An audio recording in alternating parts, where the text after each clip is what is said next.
Imagine waking up one morning and the sky just looks wrong. The sun is hazy. The air feels artificially cool, and you learn that humanity has finally pulled the trigger, geoengineering the entire planet to stop climate change. A global climate hack. No going back. Sounds like science fiction, right? But the truth is, we are closer to this reality than most people realize. And if global temperatures keep rising, the world may soon face one of the biggest decisions in human history. Should we deliberately engineer Earth's climate before it collapses on its own? Climate change isn't a distant threat anymore. Ice sheets are melting at record speed. Heat waves are hitting harder and more frequently. Oceans are becoming more acidic. Coral reefs are dying, and extreme weather events are rewriting what we consider normal. The question scientists and world leaders are quietly starting to ask isn't just how to reduce emissions, it's what happens if reducing emissions doesn't happen fast enough.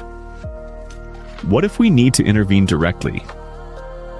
Enter geoengineering, the idea of intentionally modifying Earth's systems to cool the planet, a planetary emergency brake. But here's where it gets controversial. Geoengineering isn't one idea, it's a whole toolbox of techniques, from gigantic sun shields in space to microscopic particles sprayed high into the atmosphere. Solar radiation management, carbon dioxide removal, cloud brightening, ocean fertilization. If that sounds a little like playing God with the planet, you're not alone. Many scientists are terrified of it. Others argue it may be our only shot. Let's start with the most talked about method, injecting reflective particles into the stratosphere to mimic what volcanoes do naturally. When Mount Pinatubo erupted in 1991, it blasted millions of tons of sulfur dioxide into the sky, cooling the planet by about 0.5 degrees Celsius for nearly 2 years. That's huge. So what if we could recreate that effect artificially? Jets releasing aerosols into the atmosphere could theoretically lower global temperatures fast and relatively cheaply. Sounds brilliant, except there's a catch. Actually, a lot of catches. Once you start, you can't stop. If we cooled the planet artificially while pollution still exists, then suddenly stopped, temperatures could spike faster than Earth has ever seen. Ecosystems would face shockwaves, crops could fail, weather patterns could shift unpredictably. Some regions could dry out, others could flood. And who decides which parts of the planet get cooled? Who controls the thermostat for Earth? Imagine countries fighting, literally, for the right climate. Then there's marine cloud brightening, spraying salt particles to make ocean clouds reflect more sunlight. Promising? Yes. Predictable? Not really. We don't fully understand how clouds behave on a planetary scale. Tampering with them could either cool the planet or mess with rainfall patterns in ways we can't reverse. And that's the key theme here: uncertainty. With geoengineering, Earth becomes the experiment. We only get one shot. But here's the uncomfortable reality. The alternatives aren't looking great either.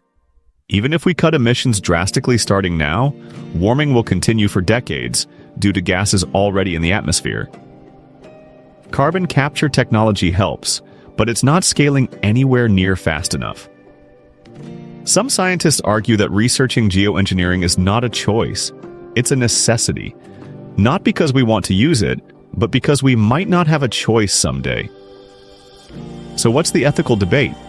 On one side, opponents say geoengineering is reckless, dangerous, and morally wrong. It's the planetary equivalent of treating symptoms and ignoring the disease. It could distract governments and corporations from actually reducing emissions. And worst of all, it could deepen global inequality. Rich nations cooling themselves while poor nations bear the risks.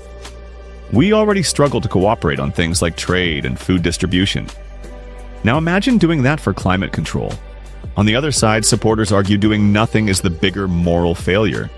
If millions of lives are threatened, if ecosystems collapse, if climate change becomes irreversible, isn't it irresponsible not to research a possible safety valve? They don't see geoengineering as a first option, but as humanity's last emergency parachute. And they say pretending we'll fix everything through emissions cuts alone is wishful thinking that could cost us the planet. So where does this leave us? Geoengineering isn't a silver bullet. It's not a magic fix. At best, it's a temporary measure, a climate band-aid to buy time while we transition the world to real sustainability.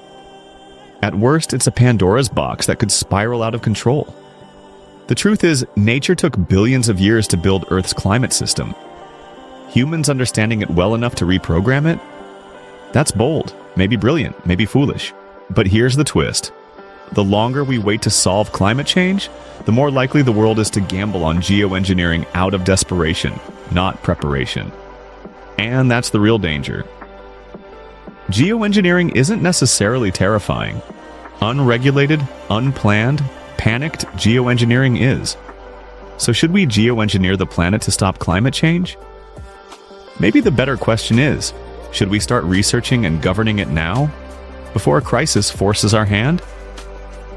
Because one day, the biggest threat to humanity might not be climate change itself, but the decisions we make in trying to stop it. So, what do you think? Would you pull the climate emergency lever? Or should humanity never take that risk? Tell me in the comments. And if you want to explore more future-changing questions like this, make sure to like, subscribe, and hit that bell so you never miss a new episode. The future is coming fast.